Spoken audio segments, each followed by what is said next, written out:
사도신경으로 신앙 고백하겠습니다. 전능하사 천지를 만드신 하나님 아버지를 내가 믿사오며 그 외아들 우리 주 예수 그리스도를 믿사오니 이는 성령으로 잉태하사 동정녀 마리아에게 나시고 본디오 빌라도에게 고난을 받으사 십자가에 못 박혀 죽으시고 장사한 지 사흘 만에 죽은 자 가운데서 다시 살아나시며 하늘에 오르사 전능하신 하나님 우편에 앉아 계시다가 저리로서 산자와 죽은 자를 심판하러 오시리라. 성령을 믿사오며 거룩한 공예와 성도가 서로 교통하는 것과 죄를 사하여 주시는 것과 몸이 다시 사는 것과 영원히 사는 것을 믿사옵나이다. 찬송가 35장 찬송하시겠습니다. 35장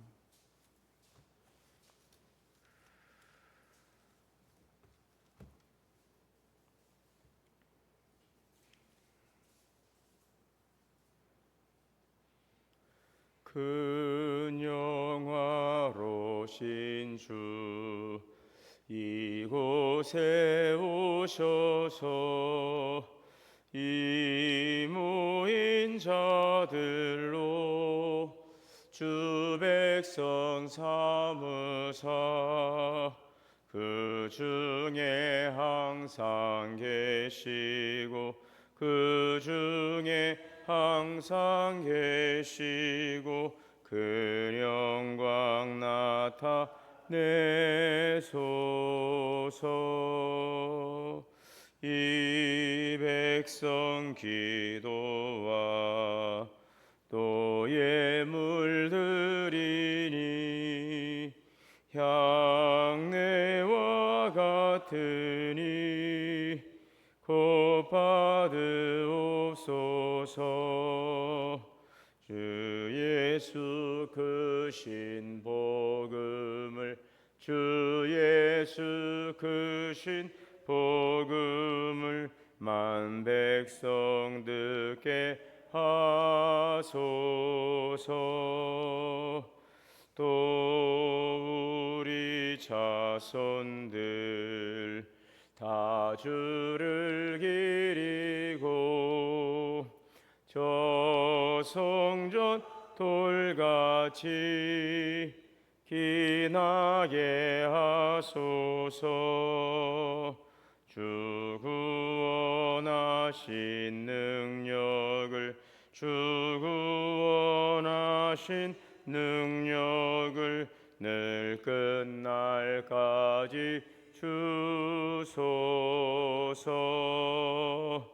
주 믿는 만민이 참 진리 지키며 예성도들같이 주 찬송하다가 저 천국 보좌 앞에서 저 천국 보좌 앞에서 늘 찬송하게 하소서.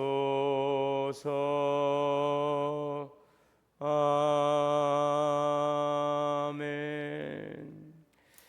사랑과 은혜의 하나님 감사합니다. 오늘도 주님의 은혜로 이 한날을 허락하셔서 주님 보좌 앞에 나와 찬양하며 또 이 한날 주님과 동행한 삶을 살아가게 하시니 감사합니다. 영화로우신 주님, 또 주님의 영광을 찬양하도록 우리를 창조하시고 또 우리를 구원하여 주셨사오니 하나님의 거룩한 창조와 구원의 목적을 이루고 영화로우신 주님을 찬양하는 삶을 살아가게 하옵소서. 이 땅에서 우리가 하나님의 거룩한 백성으로 살아감으로 하나님의 영광을 나타내고 또 존귀하신 주님의 영광을 온 열방에 선포하는 복된 삶이 되게 하여 주옵소서. 우리가 주의 말씀을 따라 살아가기를 원하지만 또 세상의 여러 가지 유혹과 또 하나님 또 모든 또 악의 세력들이 호시탐탐 우리를 무너뜨리려 오늘 우는 사자처럼 삼킬 자를 두루 찾고 있습니다. 늘 말씀과 기도로 깨어 무장하게 하여 주시고 하나님의 말씀편에 서서 생명의 길을 선택하고 하나님의 주시는 귀한 사명을 감당하며 거룩한 성도의 합당한 믿음의 삶으로 끝날까지 승리케 하옵소서. 우리의 선한 믿음의 싸움을 싸워 달려갈 길을 달려 마칠 수 있도록 그리하여 의의 멸관을 쓸 수 있는 승리자들이 되게 하여 주옵소서. 진리의 말씀을 통하여 듣고 무장하고 어떠한 미혹과 유혹과 위협 속에서도 하나님의 말씀편을 선택함으로 승리하는 승리자가 되게 하여 주옵소서. 무더운 여름 가운데 성도들의 모든 삶을 주장하시고 지치지 않도록 피곤치 않도록 주님 날마다 새 힘을 주옵소서. 소년이라도 피곤하고 장정이라도 넘어지고 자빠지되 여호와를 앙망하는 자는 새 힘을 얻으리라. 오늘도 하나님이 주시는 힘과 지혜와 능력으로 늘 승리하는 또 주의 주시는 풍성한 구원의 기쁨을 누리는 복된 삶이 되게 인도하여 주옵소서. 예수님의 이름으로 기도하옵나이다. 요한계시록 16장 1절에서 11절 함께 봉독하시겠습니다. 1절에서 11절까지 있습니다.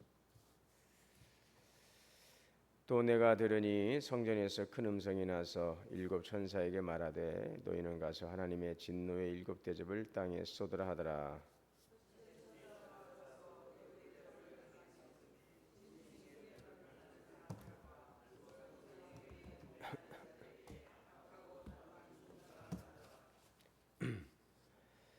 둘째 천사가 그 대접을 바다에 쏟음에 바다가 곧 죽은 자의 피같이 되니 바다 가운데 모든 생물이 죽더라.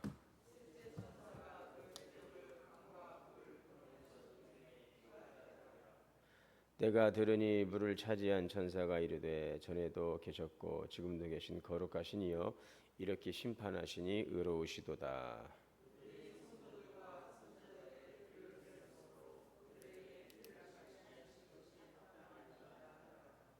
또 내가 들으니 제단이 말하기를 그러하다. 주 하나님 곧 전능하신 이시여 심판하신 것이 참되시고 의로우시도다.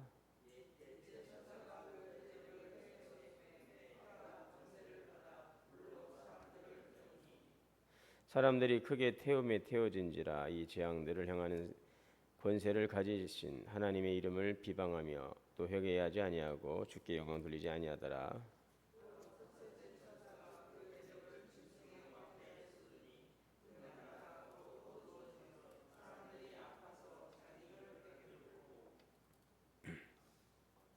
아픈 것과 종기로 말미암아 하늘 하나님을 비방하고 그들의 행위를 회개하지 아니하더라. 아멘.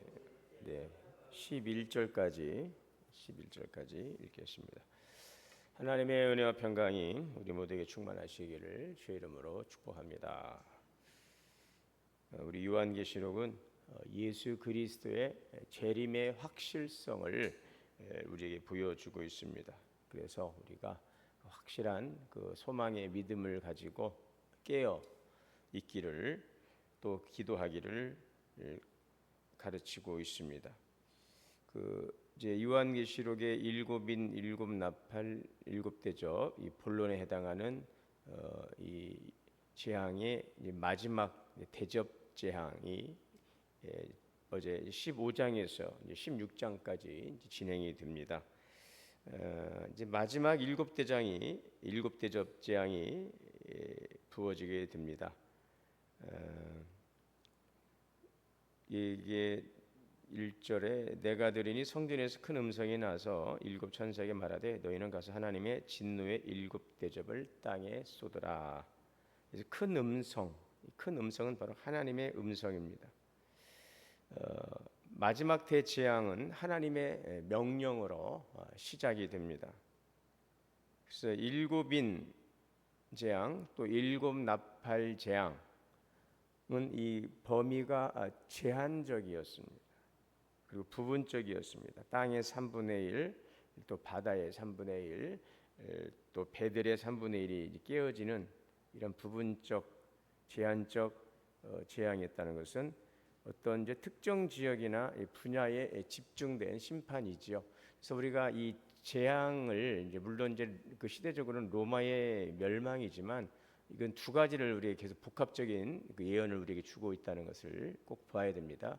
그 당시에는 바벨론으로 보여지고 있는 로마이지만 결국은 이 세상 나라에 대한 하나님의 심판이기 때문에 이 땅에 대한 하나님의 심판. 예수님께서 2000년 전에 예루살렘에 오셨지만 그 예수님은 이스라엘의 하나님만이 아니라 온 땅의 주가 되시거든요. 온 열방 가운데 주인이시죠. 그리고 하나님의 나라를 세우시기 위한 하나님의 구원의 계획이 애굽에서 이스라엘 백성들을 인도해서 가나안 땅에 세우지만 그것은 이스라엘만을 위한 나라가 아니라 온 백성, 온 이 땅에 이제 그 구원의 하나님의 그 복음이 이제 열방 가운데 선포되고 온 땅이 하나님께 돌아오는 온 우주적 또 하나님의 공의의 통치를 우리에게 보여주고 있습니다. 그래서 우리가 영적 이스라엘이라고 하지 않습니까? 그래서 복음이 유대인을 통하여 이제 시작되었으나 이제 이방인으로 넘어가게 되고 다시 또 회개하는 이방인 유대인들에게 이제 돌아가는 뭐 이러한 구조로 되어 있는데 어쨌든 하나님의 그 구원의 통치는 이스라엘에 제한되지 않고 온 열방의 하나님의 통치라고 하는 사실.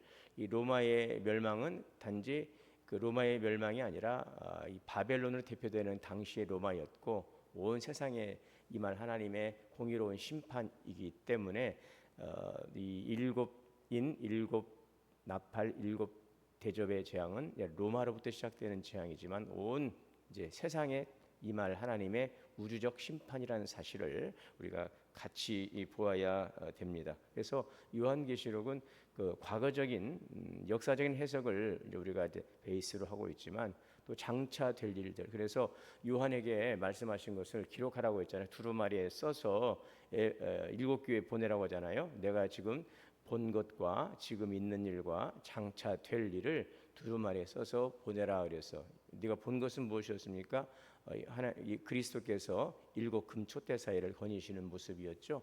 7뼈를 지으시니가 발에 끌리는 옷을 입고 교회 사이를 다니시는 바로 그 환상을 보여주시고 7별의 비밀과 7촛대, 7촛대는 7교회라고 그랬어요. 7교회 환상을 보여주시고 그게 지금 요한이 본 거였어요. 7교회. 그러나 지금 있는 일, 지금 현재적으로 지금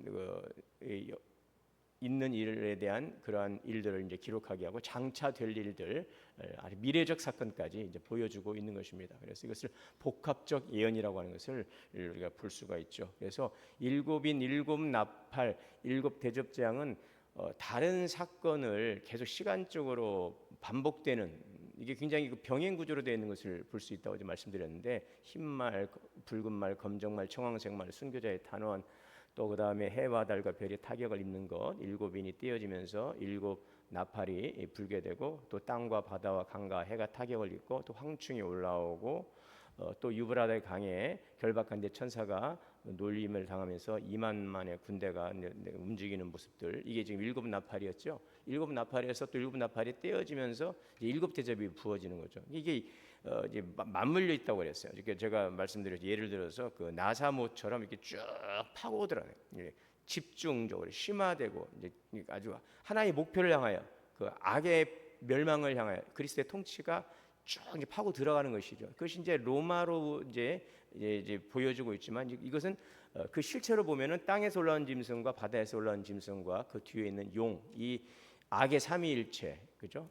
뭐 이제 적그리스도, 거짓 선지자, 그의 뒤에 있는 에뱀, 마귀, 사단, 이런 악의 실체들에 대한 멸망을 쭉 이제 보여주고 있는데 그런 차원에서 하나의 사건을 악의 심판을 이 세 가지의 이 심판을 통해서 계속적으로 이제 강조해주고 있고 이제 새로운 관점에서 보여주고 있는데 그럼에도 불구하고 또 이 심판은 이제 부분적인 심판에서 전체적인 재앙으로 확산되어 간다는 것을 7인에서 7 나팔로 7 대접으로 점진적으로 그래서 지금까지는 어떤 특정 지역이나 분야에 집중된 심판이었으나 마지막 7 대접 재앙은 하나님의 심판의 양상이 이제 전체적으로 이제 확산된다는 것을 보여주고 있죠. 그래서 하나님의 진노의 7 대접이 쏟아집니다. 여러분 재앙이 내리는 목적이 뭡니까? 그냥 재앙이 그냥 내립니까? 이유 없이 내리는 재앙이 아니죠. 분명한 이유가 있는 거예요. 이 대접 재앙에 분명한 이유가 있습니다. 그건 무엇입니까? 하나님의 의로우신 심판이라는 것입니다. 하나님의 의로우신 심판.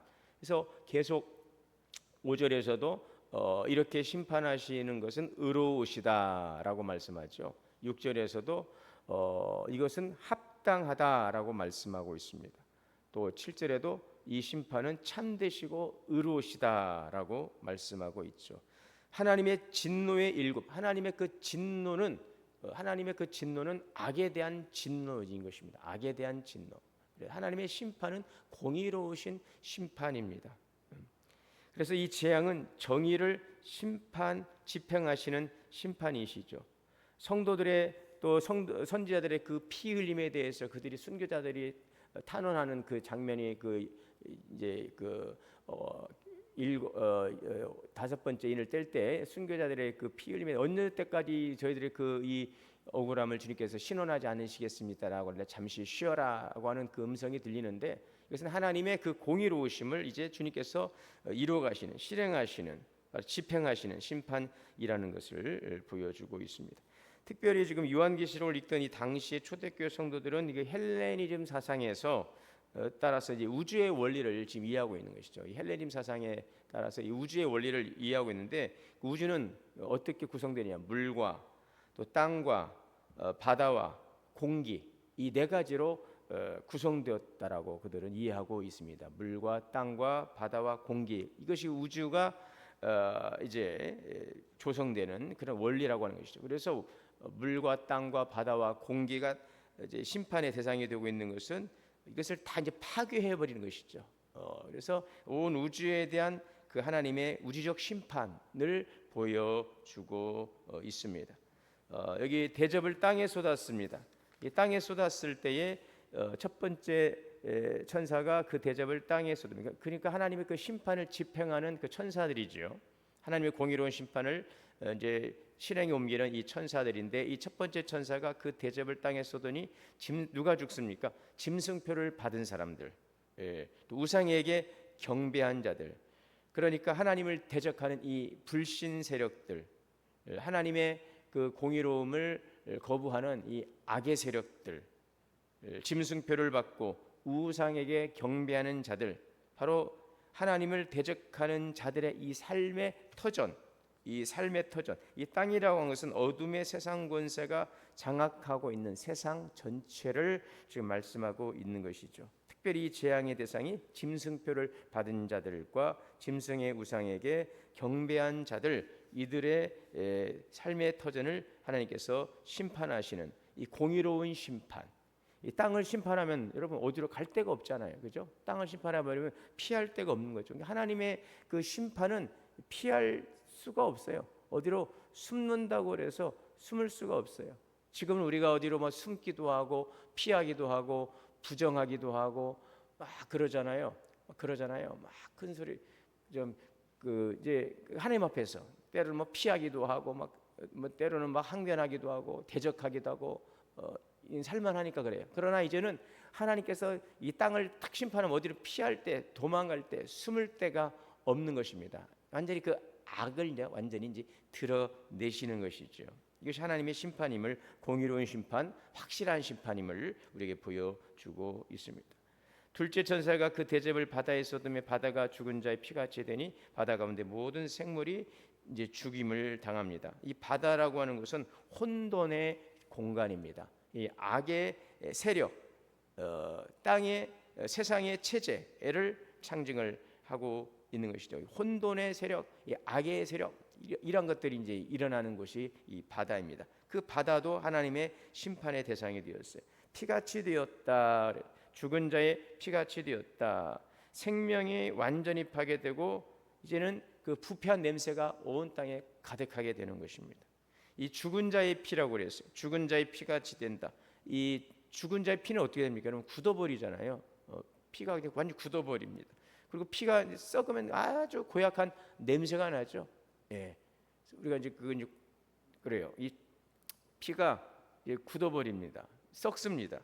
더 이상 순환되지 않는 정지된 생명, 그 죽음 그 자체인 것이죠. 참혹한 장면을 보게 됩니다. 강과 물의 세 번째 천사가 그 대접을 강과 물에 쏟음에 피가 되더라. 네, 강과 물에 쏟았어요. 이 물도 마찬가지죠. 생명의 필수 조건이 되는데 이 생명의 필수 조건, 물이 없으면 살 수, 생명체가 존재할 수 없어요. 이것마저 파괴되는 것입니다. 피 흘린 자들에 대한 그들에 대한 하나님의 신원이 또 여기에 나타나고 있죠. 선지자들의 성도들과 선지자들의 피를 흘렸으므로 그들에게 피를 마시게 하는 것이 합당하나이다. 성지자들, 의인들을 핍박하고 의인들을 고통을 주던 그 악인들의 그 악함이 이제는 하나님의 그 심판의 대상이 되는 것입니다. 다섯째 인을 뗄 때 순교자들의 그 신은 어느 때까지 우리의 피 흘림을 주님께서 그냥 외면하시고 이것을 그냥 내버려 두시겠습니까? 라고 주님께서 신원할 때 하나님께서 조금만 기다려라, 내가 갚아주리라 그랬어요. 하나님께서 갚으시는 것입니다. 그러나 그것은 하나님의 그 공의로우심이고 또 그들의 그 악인들의 그 피 흘림은 합당하다라는 것을 여러분 보면 하나님의 그 단호함을 보여주죠. 여기에는 어떠한 타협이 없어요. 하나님의 공의로우심이 이렇게 엄격하다는 것입니다. 우리는 자꾸 뭔가를 타협하고 좋은 게 좋은 것이다라고 대충 얼버무리고 뭐 넘어가고 비비고 뭐 그냥 두드려 그래 우리끼리 좀 뭐 이런 식으로 넘어가는 부분들 허용되지를 않습니다. 하나님의 완전한 하나님은 우리의 머리털까지 세신 바 되신 하나님이라고 말씀하고 있죠. 하나님은 온 땅을 두루 감찰하시고 계십니다. 역대하 16장 9절에 하나님은 온 땅을 두루 감찰하신다. 그런데 그 하나님이 어떤 하나님이십니까? 공의로우신 하나님이시다. 여러분 이것이 우리에게 얼마나 큰 소망이 되는지 알 수가 없어요. 그래서 우리는 항상 누구와 비교하려 하지 말고 또 그 비교의식 속에서 열등감이나 또 교만 속에 빠지지 말고 자고하지 말고 정말 오직 판단하시고 또 그것을 또 주장하시는 하나님의 그 공의로우심 앞에서 우리가 항상 의의 길, 진리의 길을 걸어가게 되면 선을 행하다가 낙심하지 마시기를 바랍니다. 때가 이르면 하나님께서 다 거두게 하실 때가 이르게 될 것입니다. 알곡은 알곡대로 모으고 포도 두 가지 추수가 있다고 그랬잖아요. 의인의 추수가 있고 또 악인의 심판. 두 가지의 추수입니다. 알곡은 곡간에 다 거둬들이고 또 이 악인들은 하나님께서 진노의 포도주 틀에 넣고 그냥 밟아버리니 그 1600 스타디온에 그 피가 쫙 흘러가는 이 하나님의 그 무서운 공의로운 심판은 반드시 우리에게 이루어지게 될 것입니다. 그래서 오늘 항상 우리는 주님의 그 공의로우심 앞에서 하나님의 진리의 말씀 앞에서 살아가는 성도가 되어야 될 것입니다.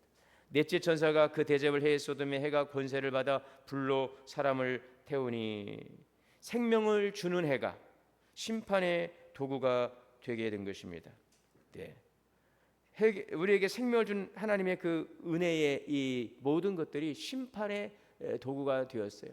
오늘 여러분 그러므로 우리에게 주어진 기회들을 선용할 수 있는 지혜자가 되시기를 바랍니다. 우리는 이 하나님의 그 공의로운 심판과 악인에 대한 철저한 심판을 통해서 우리가 어떻게 의로운 하나님의 백성으로 살아갈지를 교훈받는 거예요. 이걸 바라보면서 물론 이 심판은 악인에 대한 심판이지만 그러하기에 오늘 우리는 잘 살아가고 있는지 우리는 저 악에 대한 심판 앞에서 하나님께서 무엇을 어떻게 심판하시는가를 바라보면서 오늘 우리는 어떠한 건전하고 건강한 믿음의 삶을 거룩한 삶을 살아가야 될지를 더욱더 정결한 믿음의 모습으로 살아가기를 이 말씀을 통해서 더욱더 확증을 가지고 더 그 말씀편에 서야 되는 것입니다. 은혜의 수단입니다. 은혜의 수단이 하나님의 심판의 도구가 될 수가 있는 거죠. 오늘 우리에게 주어진 은혜의 기회들입니다. 믿습니까? 여러분 우리에게 주어진 모든 것 지금 은혜의 기회예요. 보라 지금 은혜 받을 만한 때 구원의 기회로다. 우리에게 주신 건강도 우리에게 주신 시간도 우리에게 주신 자녀 물질 모든 것들은 하나님의 은혜의 기회인 것입니다. 이것을 잘 사용하게 되면 하나님의 영광이 되지만 오히려 이것을 우리가 잘 선용하지 못하게 되고 함부로 우리 마음대로 임의대로 내가 주인 돼서 내 마음대로 내 생각대로 우리가 그것을 쓰게 되면 그것은 또한 심판의 도구가 될 수가 있는 거예요. 여러분 어떤 사람에게는 돈이 참 큰 어떤 삶을 정말 살아가는 큰 힘이 되기도 하고 물질이 그죠. 근데 어떤 사람에게는요 이 돈이 있으면 오히려 그 인생이 망가지는 경우도 있지 않습니까? 막 큰 돈이 떨어지니까 그 돈을 어떻게 주체할 수 없고 막 주변에서 누가 막 여기서 사람들이 달라들고 그러다 결국 가서는 그 돈 다 잃어버리고 인간이 한 인생이 망가지는 경우들도 보게 됩니다. 그래서 이 물질이라는 것은 선도 악도 아니잖아요. 그냥 주어진 도구의 수단이에요. 이것은 사용하라고 주신 것입니다. 근데 이걸 가지고 우리가 어떻게 쓰느냐에 따라서 선한 도구가 되기도 하고 악의 도구가 되기도 하는 것입니다. 물질만이 아니라 우리 모든 것들이 그렇습니다. 지금 내게 주신 것들은 하나님의 주신 은혜의 축복입니다. 이것을 잘 선용할 수 있기를 바랍니다. 내 것이 아닙니다. 주님의 것입니다. 주님 것을 받아 주님께 드리는 거죠. 우리가 11조 생활 잘해야 됩니다, 여러분. 11조 생활. 그것은 10의 1이 하나님의 것이 아닙니다. 모든 게 주님의 것이에요. 하나님 것을 누가 하나님께 드리는 거죠. 내 것을 하나님께 용돈 드리는, 여러분 그건 정말 잘못된 거예요. 이 11조가 중요하다는 것은 11조의 신앙입니다. 11조의 정신. 그래서 온전한 11조를 하라고 하잖아요. 정직한 11조. 그게 뭡니까? 여러분 11조의 신앙 굉장히 중요한 것은 뭐냐면 하나님의 주권을 인정하는 신앙이 11조인 것입니다. 그것을 항상 인정해. 근데 참 그게 쉽지 않아요. 우리는 말로는 그래요. 하나님은 나의 삶의 주가 되시고 내 삶의 주인이십니다. 말은 잘하는데 거기서 또 딱 걸리는 거죠. 물질에서 딱 걸려버리는 것이죠. 항상 이것이 아깝고 물론 필요하고 또 나의 사정이 있겠으나 그 모든 것의 판단의 기준이 뭐가 돼요? 내가 되고 있는 거죠. 이 11조의 신앙은 그게 율법 시대의 산물이냐 아니면 율법 이제 은혜의 시대의 것이냐 쭉 끌어올라가면 모든 것은 하나님의 은혜의 축복인 것입니다. 그 정신을 우리가 잃어버리면 안 되는 거죠. 하나님의 것을 하나님께 인정하지 않고서 어떻게 우리가 하나님의 복을 받을 수 있습니까? 하나님을 하나님으로 인정하지 않으면서 우리가 복을 받을 수 있습니까? 여러분 그럴 수 있습니까? 누가 나를 인정해 주지 않는데 내가 그 사람을 인정하고 내가 그 사람을 존중하고 내가 그 사람을 위해 헌신할 수 있을까요? 그럴 수 없어요. 내가 나를 인정해주고 나를 이해해주고 그런 사람 앞에 가서 우리가 더욱더 마음을 놓고 더 우리가 헌신하게 되고 알아줘 주지도 않고 인정도 하지 않고 무시하는데 거기다 대고 우리가 뭐 계속해서 그러지 않아요. 여러분 우리가 정말 복을 받기를 원한다면 하나님을 하나님으로 인정하는 것입니다. 하나님의 것을 하나님의 것으로 인정하는 것입니다. 그것이 11조의 신앙이거든요.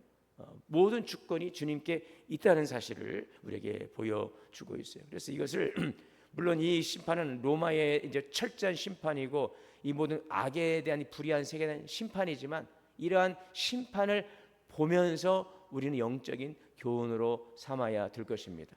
하나님께서 은혜의 빛을 해와 같은 은혜를 주시는데 그 은혜를 힘입고 살아가며 감사하지 못하고 내가 내 인생의 주인 노릇하고 내 마음대로 함부로 살아가는 그러한 어리석은 삶에는 결국 은혜의 기회가 은혜의 수단이 하나님의 심판의 도구가 될 수 있다는 것을 우리는 기억해야 될 줄 믿습니다. 자, 다섯 번째는 짐승의 왕자의 소스입니다. 이 짐승의 왕자 결국은 악의 그 본거지를 타격하는 것입니다. 악의 본거지, 권세의 중심.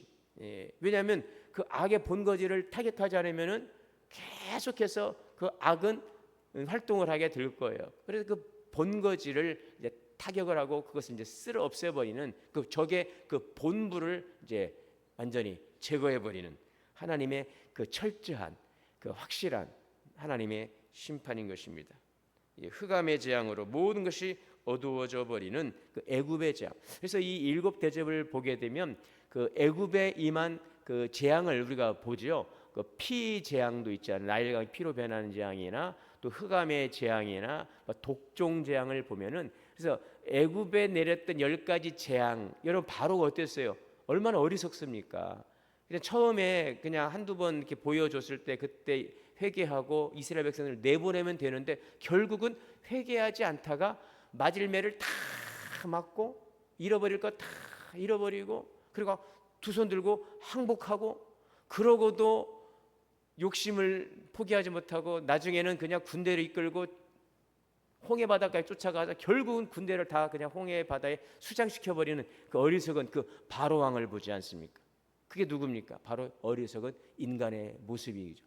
사람이 얼마나 악하고 어리석은지 이러한 심판을 보면서도 사람들은 회개하는 거 아닙니다. 오히려 그 사람들은 더욱더 하나님을 향하여 대적하지요. 10절에 보십시오. 다섯째 천사가 그 대접을 짐승의 왕자에 쏘더니 그 나라가 곧 어두워지며 사람들이 아파서 자기 혀를 깨물고 아픈 것과 종교로 말미암아 어떻게 해야 됩니까? 돌아와야 돼요. 돌아와야 돼요. 그러나 사람들은 어떻게 하나님을 비방하고 그들의 행위를 회개치 아니하더라. 그러니까 망할 길로 갑니다. 무슨 말을 해도 아무리 여기에서 무슨 말을 해도 듣질 않아요. 말씀을 여러분 하나님의 말씀을 듣는 자가 복이 있습니다. 깨닫는 자가 복이 있어요. 회개하는 자가 복이 있어요. 회개는 돌아오는 것인데 하나님은 우리가 모든 사람이 진리를 알고 회개하고 돌이키기를 원하시는 것입니다. 그러니까 망하려고 하니까 죽으려고 하니까 그 길로만 계속해서 가게 되는, 눈도 멀어버리고 귀도 닫아버리고 그냥 마음의 문도 딱 닫아버리고 돌이키질 않습니다. 회개할 수 있는 것이 은혜인 것입니다. 지금은 구원의 기회, 돌이킬 수 있는 기회. 이제 좀 더 지나가 버리면 잘못했습니다 해도 이제는 구원의 문이 닫혀버리면 더 이상 그 기회는 우리에게 찾아오지 않습니다. 15장 8절에서 하나님의 영광과 능력으로 말미암아 성전에 연기가 가득 차매 일곱 천사의 일곱 장이 마치기까지는 성전에 능히 들어갈 자가 없다. 지금은 들락날락 하지만 나중에는요, 조금만 지나면 들어오고 싶어도 들어갈 수가 없는 구원의 문이 탁 닫히는 것입니다. 오늘이 우리에게 주신 은혜의 시간, 이 기회를 잘 선용하시고 오늘 우리에게 주신 하나님 구원의 은총을 감사하고 누리며 진리의 길, 믿음의 길, 말씀의 길로 오늘도 우리가 잘 걸어가는 성도들이 될 수 있기를 바랍니다. 사랑해 주님 감사합니다. 하나님의 그 공의로우신 심판이 때가 되어 임박하여 이루어집니다. 악인은 그 심판을 보며 하나님의 공의를 그들은 이제 깨닫게 될 것이고 또 의인은 하나님의 그들의 그 선한 믿음의 삶을 통하여 지금까지 쌓아왔던 그들의 수고가 헛되지 않았음을 깨닫게 될 것입니다. 공의로우신 하나님의 그 공의로우심 앞에서 오늘도 우리가 주님의 거룩하신 이름을 찬양하고 끝까지 주님을 경배할 수 있도록 의인의 반열에 설 수 있도록 믿음의 길을 잘 걸어가게 하여 주옵소서. 악인의 심판을 바라보면서 우리가 한가롭게 먼 강 건너 불구경하듯이 우리가 바라보지 않게 하시고 하나님 오늘 우리를 호시탐탐 노리는 악의 세력 앞에서 우리를 잘 지키고 믿음의 길을 걸어서 주님의 그 거룩한 구원의 은총에 참여할 수 있는 오늘도 승리자들이 되게 하여 주시옵소서. 예수님의 이름으로 기도하옵나이다. 하늘에 계신 우리 아버지여, 이름이 거룩히 여김을 받으시오며 나라가 임하시오며 뜻이 하늘에서 이루어진 것 같이 땅에서도 이루어지이다. 오늘 우리에게 일용할 양식을 주시옵고 우리가 우리에게 죄 지은 자를 사하여 준 것 같이 우리의 죄를 사하여 주시옵고 우리를 시험에 들게 하지 마시오. 다만 악에서 구하시옵소서. 나라와 권세와 영광이 아버지께 영원히 있사옵나이다. 아멘. 주시는 말씀 함께 기도하겠습니다. 주여 주여 주여. 자비의 시간을 주옵소서.